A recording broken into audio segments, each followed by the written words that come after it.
Bismillahirrahmanirrahim. Ya.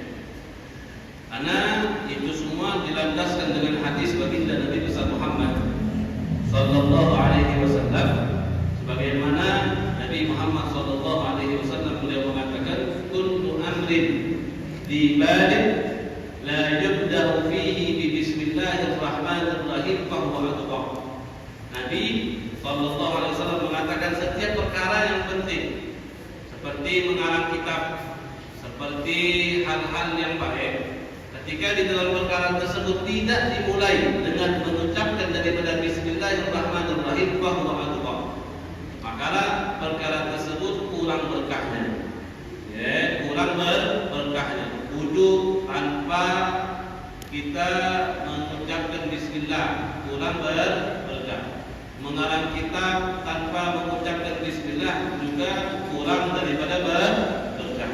Ya. Maka di sini al-muallif Syekh Abdullah bin Abdul Rahman Bakhwal di dalam mengarang kitab ini beliau lebih-lebih memulai dengan mengucapkan daripada bismillahirrahmanirrahim, dan pertama-tama dengan bismillah tersebut beliau meminta pertolongan kepada Allah Subhanahu wa taala. Dan di dalam bismillah tentunya ada terkait hukum-hukum, ya. Bismillah itu terkadang ada wajib yang harus dibaca. Bismillah terkadang haram untuk dibaca. Bismillah juga terkadang makruh untuk dibaca. Ada bismillah yang mubah, ya, mubah untuk dibaca. Ada juga tatkala sunnah untuk menulis ataupun membaca daripada bismillah. Jadi di dalam bismillah mempunyai hukum-hukum juga. Seperti misalnya bismillah wudhu, bismillah wajib. Kapan bismillah itu menjadi wajib? Ketika sholat. Ketika kita membaca Al-Fatihah, maka hukum membaca bismillah itu wajib. Ya, hukum membaca bismillah itu wajib. Terkadang juga bismillah bisa menjadi haram, tidak boleh untuk dibaca. Kapan? Ketika orang misalnya mau maksiat. Ketika orang misalnya mau minum khamr. Orang mau minum khamr, tidak boleh dia mengucapkan bismillah. Kalau dia mengucapkan bismillah haram. Ya, seperti itu. Ada terkala juga bismillah hukumnya makruh. Makruh untuk dilafadzkan. Seperti ketika seseorang ingin melihat kemaluan, maka jangan mengucapkan bismillah. Makruh. Ya, enggak dosa. Tapi kalau ditinggalkan dapat pahala. Perkara yang makruh itu apa? Perkara yang makruh itu kalau ditinggalkan dia tidak berpahala. Toh kalau juga dilakukan tidak dapat dosa. Ya, itu adalah perkara yang makruh. Ya, terkadang ada pahalanya yang tidak didapatkan di dalam meninggalkan perkara-perkara yang makruh. An-nazar ila al-farj bi ghairi hajah, melihat kemaluan tanpa ada hajat. Nah, itu tidak harus atau jangan mengucapkan bismillah, hukumnya makruh. Ya. Ibadah. Ada hukum juga melafazkan bismillah mubah. Mubah itu ya seperti sesuatu yang tidak terlalu mulia sekali. Seperti ente mau pindahkan barang dari sini ke sini, ya, mau pindahkan kitab dari sini ke sini, ataupun HP dari sini ke sini, enggak harus mengucapkan bismillah. Boleh aja. Hukumnya mubah gitu ya. Ada juga bismillah hukumnya sunnah. Kapan melafazkan atau menulis bismillah hukumnya sunnah? Ketika di dalam perkara-perkara yang memang manfaatnya itu bagus, barokahnya juga itu banyak, seperti memulai majlis, ya, seperti kita memulai membaca kitab, seperti kita memulai menulis kitab, maka sunnah hukumnya untuk kita menulis atau melafazkan daripada bismillah. Di sini musannif di dalam mengarang ini kitab yang pertama kali beliau ucapkan yaitu bismillah. Kemudian di sini beliau mengatakan alhamdulillahirabbil alamin. Segala puji bagi Allah Subhanahu wa taala, Tuhan semesta. Wa asyhadu an la ilaha illallah wahdahu la syarika lah wa asyhadu anna Muhammadan abduhu wa rasuluh sallallahu alaihi wa ala alihi wa sahbihi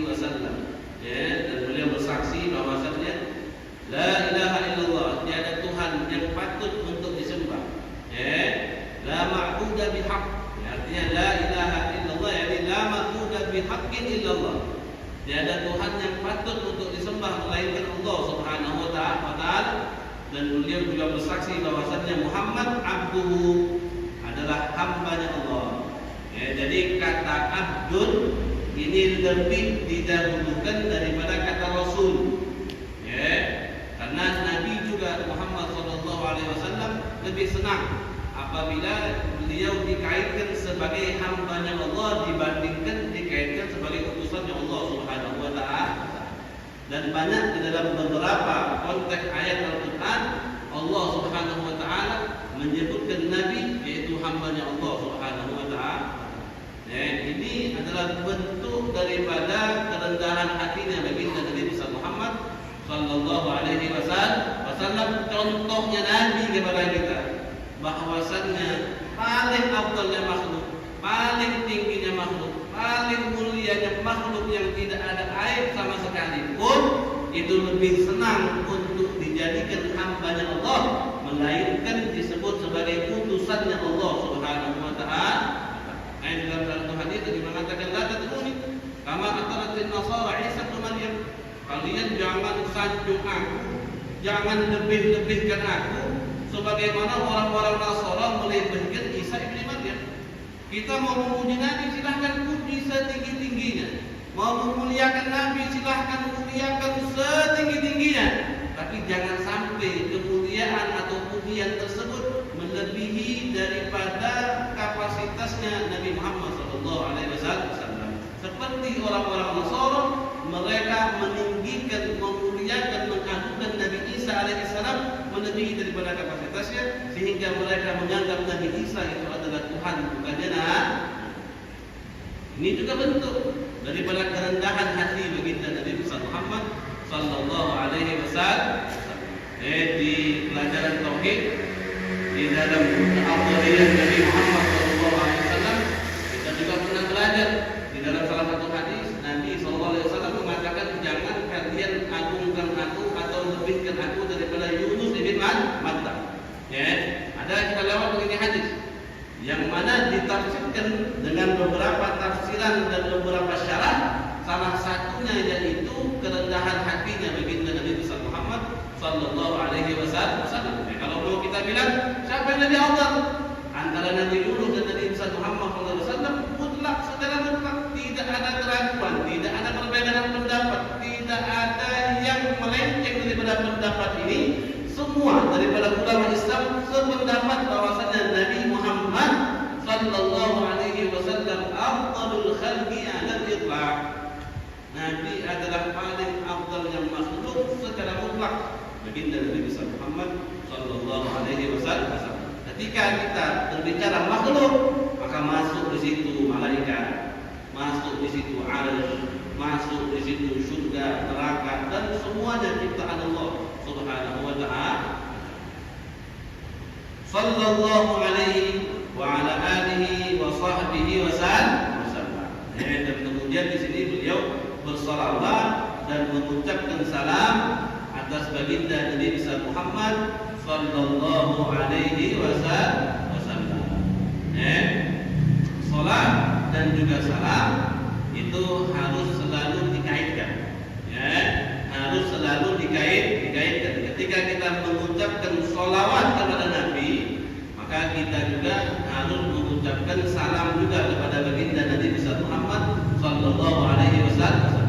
Karena hukum memisah antara salat dan salam itu makruh, kecuali di dalam beberapa hal. Misalnya memang ada yang datang langsung daripada baginda Nabi Muhammad sallallahu alaihi wasallam. Makanya ketika kita salawat yani sallallahu alaihi, di akhir kita ucapkan wasallam. Ya, di akhir kita ucapkan wasallam. Ya, seperti itu. Dan diusahakan selalu lisan ini ya,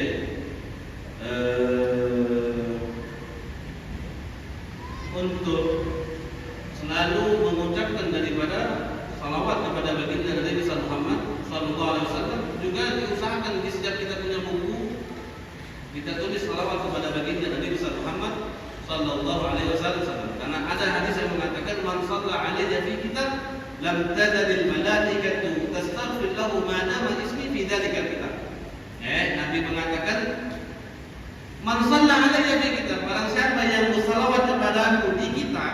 Bagaimana cara kita bersalawat di kitab? Kita tulis. Kita tulis. Tidak mungkin kita salawat di kitab Allahumma shalli ala sayyidina Muhammad. Tidak bisa. Salawat di kitab artinya bagaimana? Salawat di kitab yaitu kita tulis di kitab kita.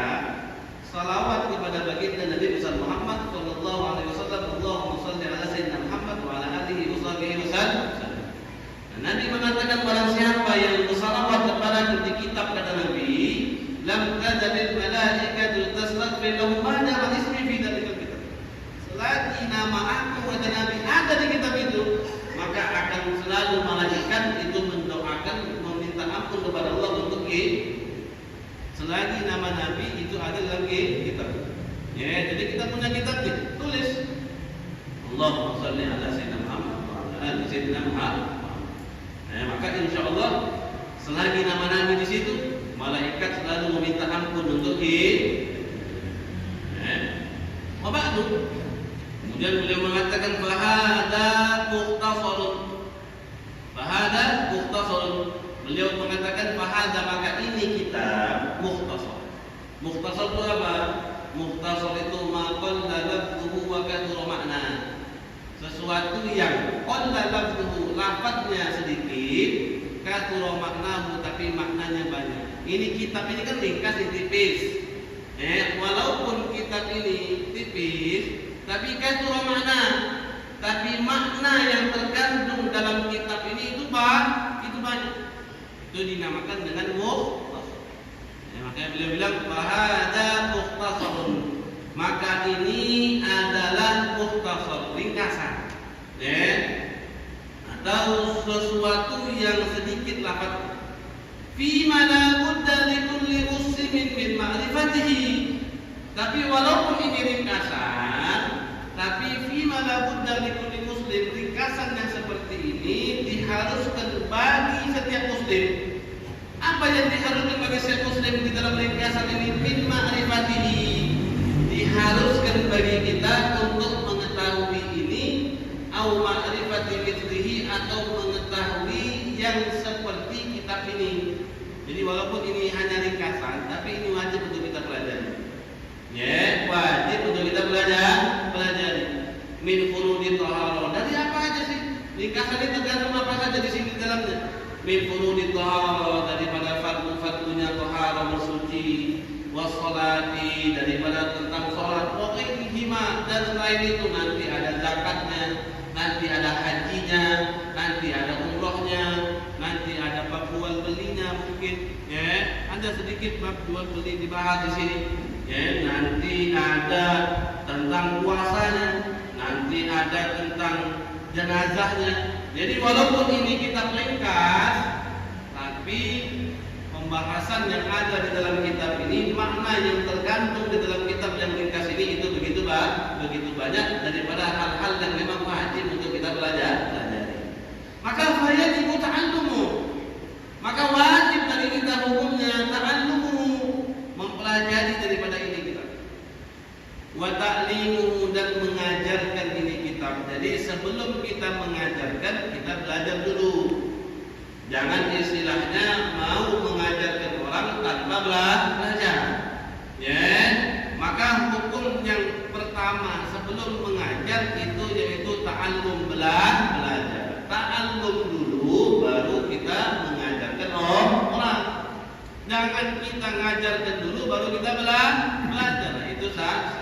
Maka wajib, maka dalam konteks bahasa ini beliau mengatakan fayajibu ta'allumu, maka wajib mempelajari ini kitab, wa ta'limu, dan juga mengajarkan ini kitab, mimma yahtaju ilaihi minal rijal, dari siapa saja yang membutuhkan ini. Siapa sih? Minal rijal, daripada kaum laki-laki, wan nisa, daripada kaum perempuan, wasfirari, daripada anak kecil.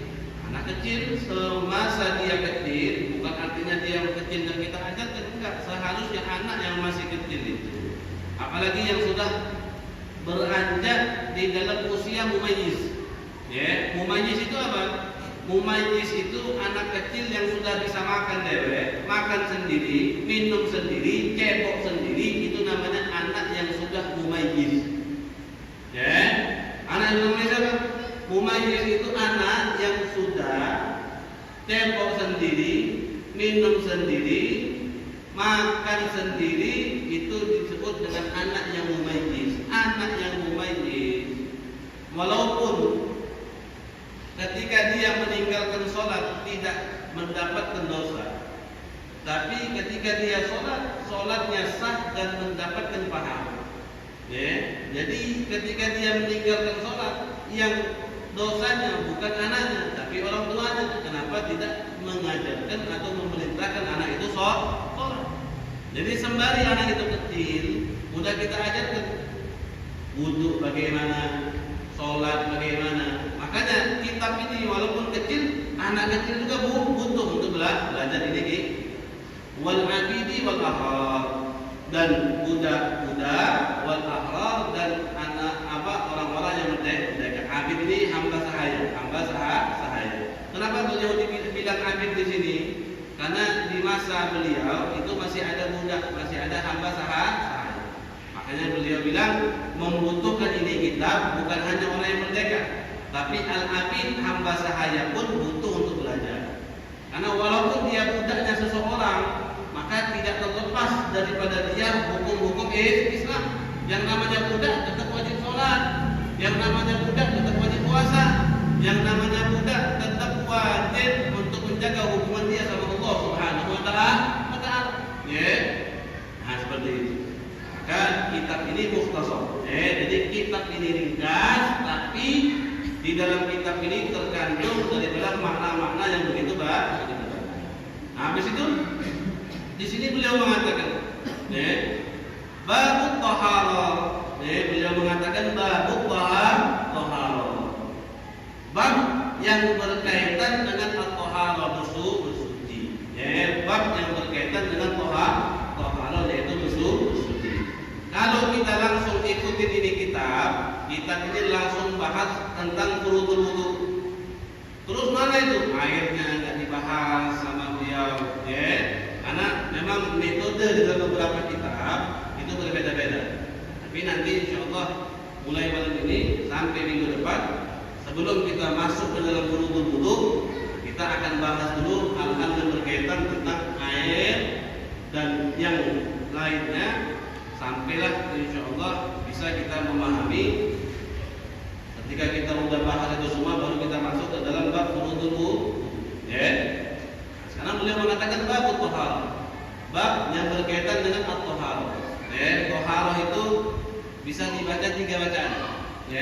Taharah itu bisa dibaca 3 bacaan. Sama.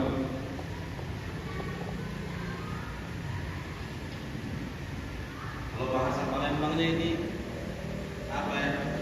Nyungak tahu nyungak? Tidak tahu. Kalau bahasa sini apa? Kayak gini.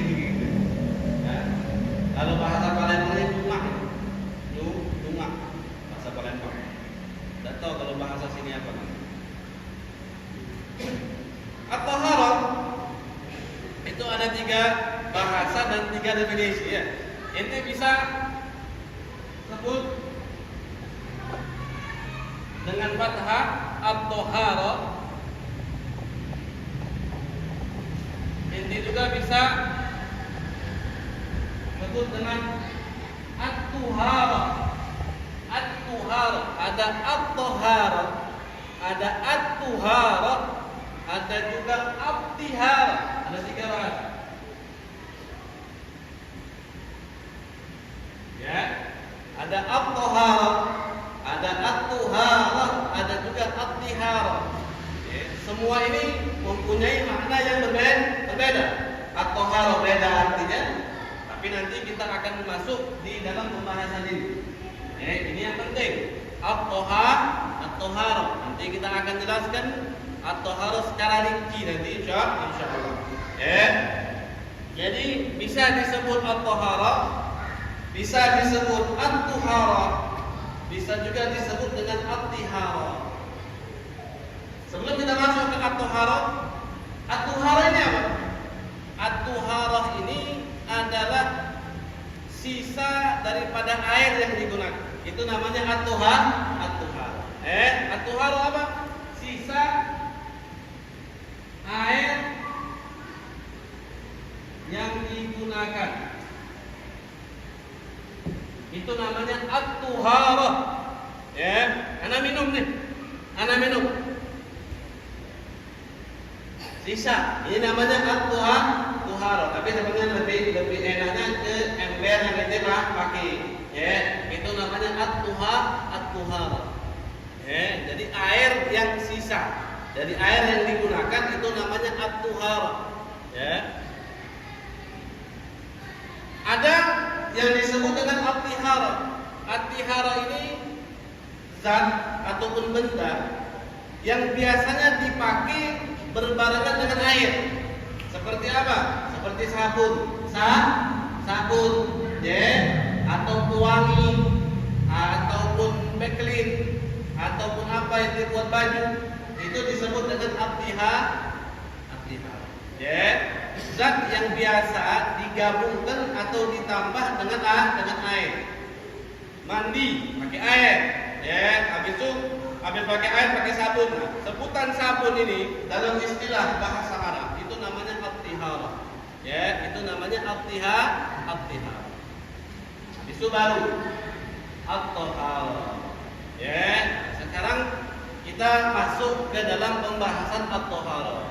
At-taharah itu namanya bersuci. Ya, bersuci. Bersuci itu namanya at-taharah. Nah, di dalam kata bersuci ini mempunyai istilah, mempunyai definisi, mempunyai pengertian. Baik pengertian secara bahasa ataupun pengertian secara istilah ataupun secara syarak. Bersuci secara bahasa apa? Bersuci secara bahasa, ya. Bersuci secara bahasa itu dinamakan dengan an-nadhafah. An-nadhafah. An-nadhafah itu apa? An-nadhafah itu artinya membersihkan diri kita. Ya, kita bersih-bersih itu namanya an-nadhafah. Ya, mandi hanya sekedar mandi saja. Hilangkan bau, hilangkan daki-daki dari tanah atau apa, itu namanya an-nadhafah atau taharah secara bahasa. Bersuci secara bahasa itu namanya an-nadhafah. Membersihkan diri daripada kotoran-kotoran. Ya, baik kotoran itu najis ataupun tidak najis.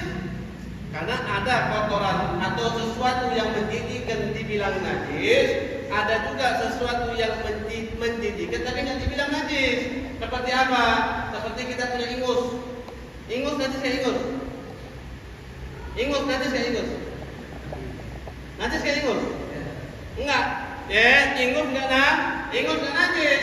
Ketika kita membersihkan hidung kita dari ingus, itu disebut dengan toharo, tapi bukan secara syariat, tapi secara bahasa.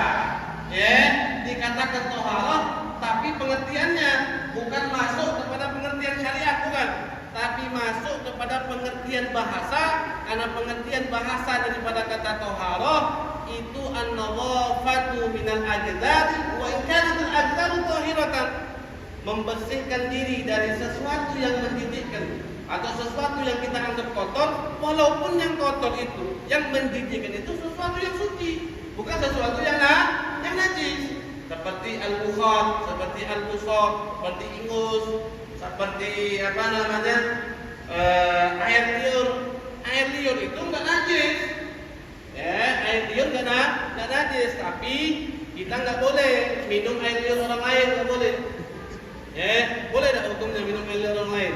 Enggak boleh, kecuali dua hal baru boleh. Ya, hukum minum atau mengkonsumsi air liur itu dari dua orang ini baru boleh.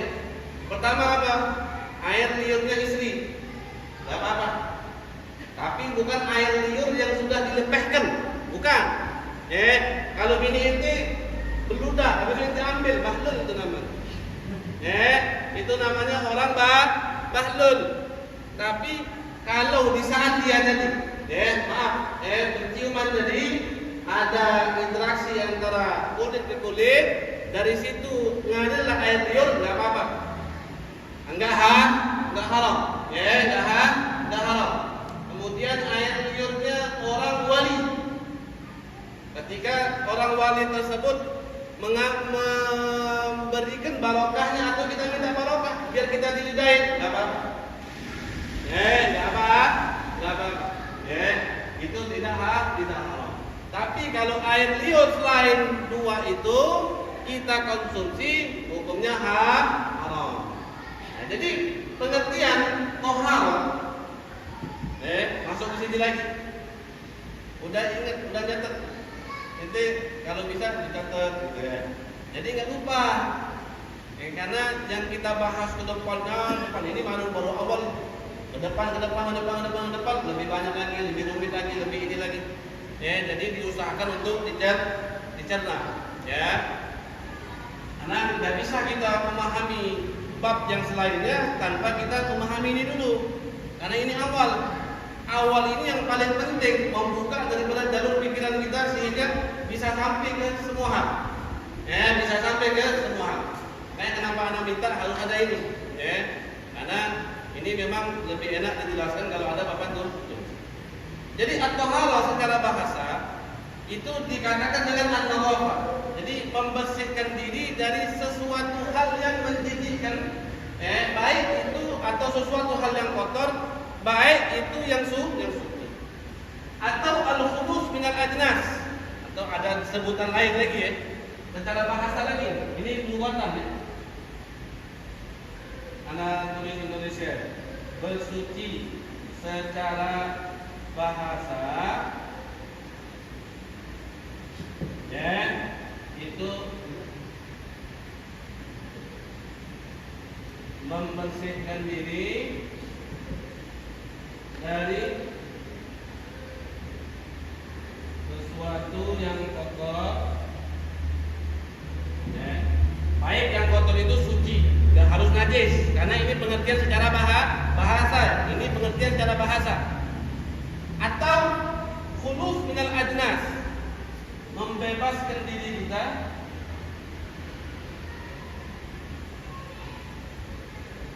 daripada sama kotoran-kotoran yang nyata, yang tampak, kotoran yang nyata atau yang tidak nyata. Dalam istilah bahasa Arab disebut maknawi. Jadi kotoran itu ada yang tampak ya, lihat tuh, maaf kencing, maaf misalnya kotoran paham lah ini kotoran nyata itu kan jijik dan nyata.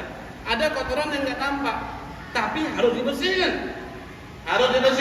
Dibersihkan seperti apa? Seperti sombong, seperti riak, seperti ujub, seperti dengki, iri sama orang, cinta sama dunia, itu semua dianggap kotoran dan itu juga harus dibersihkan. Ketika kita menghilangkan atau membersihkan hati daripada sifat sombong, maka itu dinamakan dengan at-taharah secara bahasa. Paham? Taharah secara bahasa? Paham? Ngerti ya? Ngerti ya? Kanan ngerti? Taharah secara bahasa? Ya. Sekarang yang paling penting lagi, pengertian taharah secara syariat. Ya. Apa yang dimaksud dengan bersuci secara syariat? Yang dimaksud dengan bersuci secara syariat itu ada 4. Ya. Yang dimaksud bersuci secara syariat itu ada 4. Tentunya definisi bersuci secara syariat itu banyak. Banyak. Ada yang mengatakan fi'lu ma tustabahu bihi shalah. Ada yang mengatakan fi'lu ma tatawaqqafu alaihi shalah. Tapi definisi yang paling pas, yang paling konkret itu definisi yang didefinisikan oleh Al-Imam Nawawi. Al-Imam Nawawi beliau mentakrif dan mendefinisikan taharah dengan beliau mengatakan taharah itu adalah yang pertama Bersuci itu adalah rafu hadatsin. Apa bersuci? Mengangkat hadas.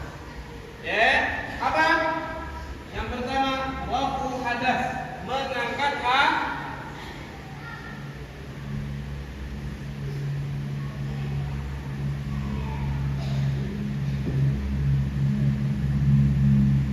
ketika kita kentut, buang angin. Berarti di situ kita ada hadas. Ya, hadas itu apa? Definisi hadas. Ada yang ngerti nggak ini hadas itu apa? Hah? Hadas itu al-amr al-i'tibari al-ghaib 'ala al-a'dha yamna'u sihhatas shalah haitsu la murakhis. Itu namanya hadas. Hadas itu adalah perkara yang abstrak. Atau yang sesuatu perkara yang enggak tampak. Ente bisa lihat, ente mana kentut ente? Bisa lihat enggak? Bisa lihat ini? Enggak bisa. Artinya ketika ente kentut, di dalam diri ente ada hadas. Ada, tapi tidak tampak. Ada tapi tidak tampak. Yang mana dengan hadas tersebut ente tidak boleh sholat. Itu namanya hadas. Nah, taharah itu definisi yang pertama, yaitu rafu hadas, yang mengangkat hadas. Definisi taharah apa? Mengangkat kita punya hadas, kita angkat dengan taharah. Kita angkat dengan wudu, kita kencing, habis kencing mau sholat, wudu. Junub, habis junub mau sholat, mandi, jangan wudu, ya. Mandi. Kalau junub mandi, kalau kencing wudu, ya. Apa definisi orang junub? Ada yang tahu? Hah? Pemahaman ente tentang junub itu apa? Ya.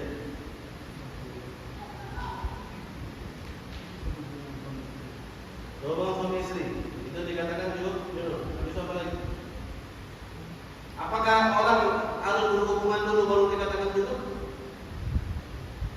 Junub itu ada dua sebab. Orang dikatakan junub ada dua sebab. Yang pertama apa? Keluarnya sperma dengan cara apapun, itu namanya junub. Kemudian yang kedua, orang bisa dikatakan junub dengan apa? Idkhalul hasyafah fi fardin, memasukkan helm kemaluan.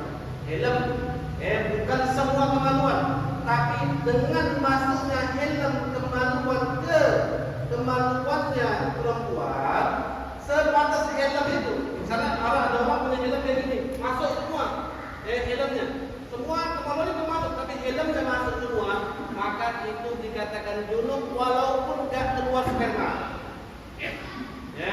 Walaupun nggak keluar sperma. Jadi kalau ada helm kemaluan udah masuk, walaupun nggak keluar sperma, itu namanya junub. Itu namanya junub. Jadi ada dua ini. Walaupun masuknya dari lubang belakang, ataupun ada orang mayit disetubuhi, ataupun ada hewan karena nafsunya dia sama hewan dia setubuhi itu hewan, masuk daripada helm kemaluan itu masuk, maka itu dia dikatakan junub, dia wajib mandi. Nah, pengertian Imam Nawawi di dalam bersuci, beliau katakan bersuci yaitu mengangkat mandi, kemudian wudu. Kemudian yang kedua beliau mengatakan rafu hadas au izalatun najas. Bersuci itu bisa mengangkat hadas, juga bisa izalatun najasin.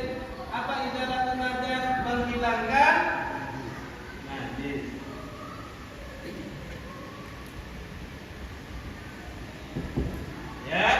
Bersuci bisa dikatakan rafu hadas, mengangkat hadas.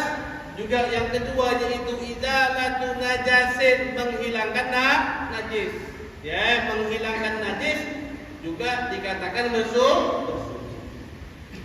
Auma fi ma'nahuma. Yang ketiga apa? Auma fi ma'nahuma.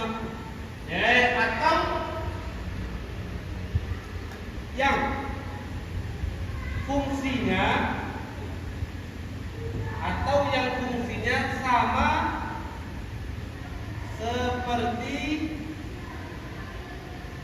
mengangkat hadas. Fungsi yang sama seperti mengangkat hadas, tapi kedudukannya enggak sama. Seperti apa misalnya? Seperti tayamum. Seperti tayamum. Tayamum fungsinya sama seperti wudu. Kalau orang tayamum boleh enggak dia salat? Oh, boleh. Tapi ketika ente tayamum, mengangkat hadas enggak dengan tayamum? Enggak. Enggak mengangkat hadas. Tayamum enggak mengangkat hadas. Tayamum tidak mengangkat hadas, tapi fungsinya sama. Seperti wudu. Kalau kita tayamum, berarti kita boleh sholat. Kalau kita wudu, berarti kita boleh sholat. Tapi beda dalam niat. Kalau ente niat wudu, ente boleh bilang nawaitul wudu lirafil hadas. Tapi kalau ente niat tayamum, tak boleh. Tak boleh ente bilang nawaitul tayamum lirafil hadas. Aku niat tayamum untuk menghadas, tak boleh, tak sah. Kenapa? Karena tayamum enggak mengangkat hadas. Terus bagaimana niat tayamum? Niat tayamum nawaitul tayamum istibahati fardhis shalah. Itu niat tayamum. Saya niat tayamum akan diperbolehkan untuk sholat. Itu niat tayamum. Jadi makanya dibilang auma fi maknahuma, atau yang fungsinya sama seperti mengangkat hadas. Fungsinya sama seperti wudu, fungsinya sama seperti mandi. Apa fungsi yang sama? Fungsi yang sama seperti mandi, yang sama seperti wudu, itu adalah tayamum. Atau juga fungsi yang sama seperti menghilangkan najis.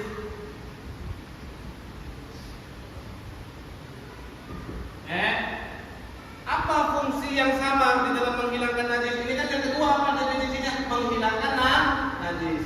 Ada najis nih, ente ambil dulu. Kalau dia ada bendanya, ente ambil dulu. Habis itu baru ente pakai air.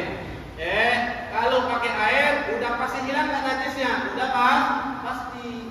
Nah, orang di dalam beristinja, tahu nggak istinja? Tahu kan istinja? Kita kencing atau kita buang air besar. Habis itu kita cebok kan? Nah, itu namanya istinja. Nah, cebok itu bisa pakai dua alat, bisa pakai dua sarana atau media untuk beristinja itu ada. Ada orang yang menggunakan air, ada juga boleh menggunakan batu. Bukan hanya batu patokannya tadi, yang sejenis batu juga boleh. Yang kiranya syarat-syaratnya sama seperti batu. Seperti misalnya tisu mungkin, bukan tisu yang basah tadi, tisu kering yang bisa ngangkat daripada zatnya najis tadi, kayak gitu. Nah, orang kalau istinja menggunakan air tadi, kalau dia cebok pakai air, itu udah pasti najisnya hilang, pasti kan? Nah, tapi kalau orang yang ceboknya menggunakan batu atau menggunakan tisu tadi, najisnya nggak hilang. Cuman meringankan najisnya saja, tapi najisnya nggak hilang. Nah, tapi orang yang istinjanya pakai batu atau pakai tisu, nggak pakai air sama sekali, boleh nggak dia sholat? Boleh nggak dia sholat? Najisnya masih ada. Najisnya masih ada. Tapi boleh nggak dia sholat? Boleh. Makruh untuk dia. Makruh untuk dia. Jadi untuk dia ada apa-apa. Makzur. Dikasih toleransi oleh syariat. Tidak masalah. Tapi kalau ada orang pegang najisnya dia, orang itu kena najis. Makruh ditoleransi untuk diri dia sendiri, tidak ditoleransi untuk orang lain. Tidak ditoleransi untuk orang lain. Makanya definisi toharah suci banyak, ada 4. Dikaitkan oleh Imam Nawawi. Jadi mengangkat hadas, perhatikan, mengangkat hadas, menghilangkan menghilangkan najis. Kemudian yang ketiga, yang fungsinya sama seperti mengangkat hadas atau yang fungsinya sama seperti menghilangkan najis. Jadi dia bentuknya berbeda, tapi fungsinya sama. Ente tayamum boleh sholat, ente tayamum boleh baca Quran, tapi cara tayamum sama cara wudhu beda atau sama? Beda. Ente tayamum pakai debu, pakai tanah, ente wudhu pakai istinja atau menghilangkan najis dengan air, menghilangkan najis dengan batu, sama apa beda? Beda. Tapi fungsinya sama. Ente istinja menggunakan air, ente boleh sholat, ente beristinja menggunakan batu juga ente boleh sholat. Paham sampai sini? Paham ya? Atau yang keempat, at-taharah itu au ala suratihima, au ala suratihima, atau yang bentuknya sama,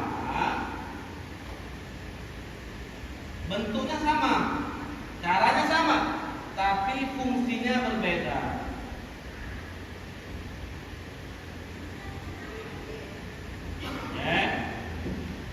Bentuknya sama, tapi fungsinya berbeda. Nih, contohin. Ada orang wudhunya wajib, seperti ente kencing, habis ente kencing, ente mau sholat wajib wudhu dah, wajib wudhu. Wudhu ente sholat maghrib tadi ente wudhu sudah. Pas mau sholat isya, ente punya wudhu nggak batal, ente nggak kentut, ente nggak kencing, ente nggak ada hadas. Tapi ente pengen wudhu lagi. Itu namanya tajdidul wudhu, memperbaharui wudhu. Memperbaharui wudhu berarti niatnya bukan laku hadas, karena ente nggak ada hadas di situ. Ketika ente nggak batal wudhu ente, habis itu ente mau wudhu lagi boleh nggak? Boleh. Tapi bukan niatnya saya wudhu mengangkat hadas, bukan. Karena pada saat itu ente nggak ada hadas, ente nggak batal, ente nggak batal. Jadi di situ ente nggak niat laku hadas. Nah, bentuknya sama. Orang yang wudhu, baru atau wudhu basuhan kedua atau basuhan ketiga. Wudhu kan yang wajib basuhan pertama. Basuhan kedua, basuhan ketiga, wudhu itu hukumnya sunnah. Melebihi 3 basuhan makruh. Mengurangi daripada 3 basuhan juga hukumnya makruh. Nah gitu. Nah, bentuknya sama seperti basuhan kedua, basuhan ketiga sama, tapi fungsinya berbeda. Kenapa? Dia nggak angkat hadas, dia nggak menghilangkan najis, enggak. Bentuknya aja sama. Atau izalatul najas, atau yang sama seperti menghilangkan najis bentuknya. Najisnya sudah kita hilangin, sudah kita siram, sudah hilang, tapi kita siram lagi, sudah sama aja. Fungsinya apa? Dan angkat sudah, karena sudah terang. Nah, inilah definisi daripada taharah. Ana ada bahas sedikit lagi, tapi nggak panjang. Sebelum ana bahas yang sedikit ini, ada pertanyaan enggak? Silakan. Yang kita tuju kita bersuci itu untuk apa? Mau apa kita? Kita bersuci apa? Nah, ada tujuannya. Di dalam bersuci itu ada 4 magosid. Di dalam bersuci ada 4 magosid. Di dalam bersuci ada 4 magosid. Yang pertama apa? Wudu. Wudu. Kemudian yang ketiga apa? Mandi. Ini namanya maqasidut taharah. Namanya apa? Maqasidut taharah. Maqasidut taharah itu ada 4. Nah.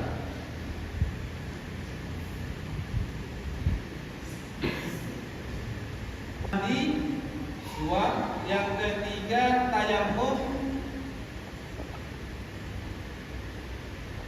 Yang keempat menghilangkan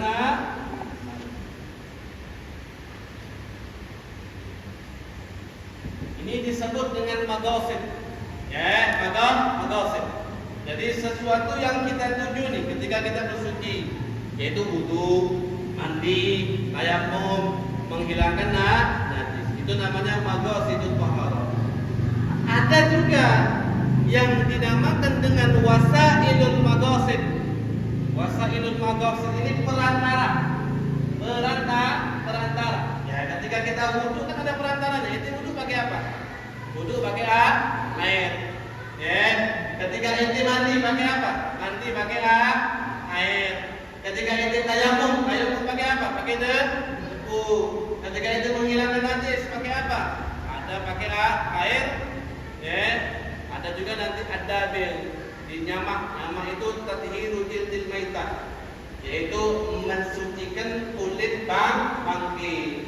Nah, ini maghasil, ada namanya wasail. Wasail 4 juga, perantara alat bersuci.